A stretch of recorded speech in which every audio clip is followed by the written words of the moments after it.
for Education Matters, a weekly look at the real people and real stories in education across North Carolina. Welcome to Education Matters, presented by the Public School Forum of North Carolina. I'm Keith Poston.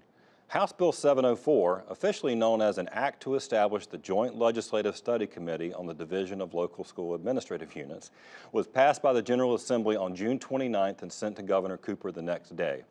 The bill sets up a legislative study committee to explore breaking up large school districts in North Carolina. Wake and Mecklenburg are the two largest. As of our show taping, the governor has neither signed or vetoed the bill. Supporters of the bill say school systems may have grown too big to serve its students and families well, while opponents of the bill worry the law will lead to resegregation of the state's public schools. We'll discuss on this week's show. Before we tackle our main topic, we open with our Edlines, a quick scan of education headlines across North Carolina and the U.S. The State Board of Education has filed an appeal in its lawsuit against the North Carolina General Assembly and State Superintendent Mark Johnson. Their suit claimed the new state law that shifted some of the board's responsibilities to new Superintendent Johnson is unconstitutional. A panel of 3 Superior Court judges disagreed. Superintendent Mark Johnson and Senate Leader Phil Berger praised the ruling, with Superintendent Johnson saying, "For too long, the lack of clarity about DPI leadership has fostered a system of non-accountability," while State Board Chairman Bill Kobe called the ruling inexplicable.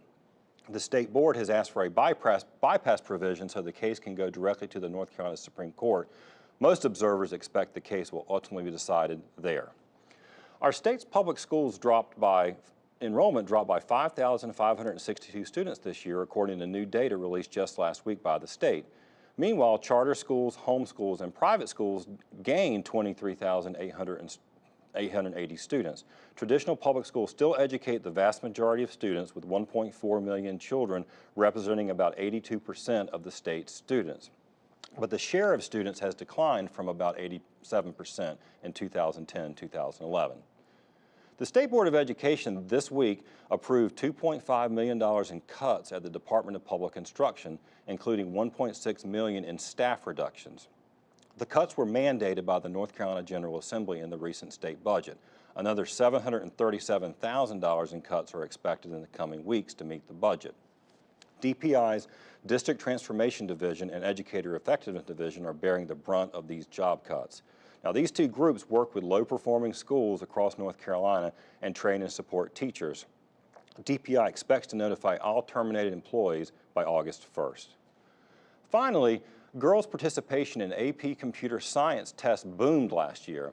About 29,700 girls took either the AP Computer Science test or a new exam that debuted this year, AP Computer Science Principles, according to data released by Code.org, which is a nonprofit that supports computer science education.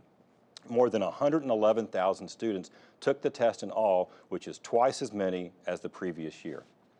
Remember, you can visit the Public School Forum's website at ncforum.org, click on Education Matters, and read more about each of these Edlines, as well as all the other topics we cover each week.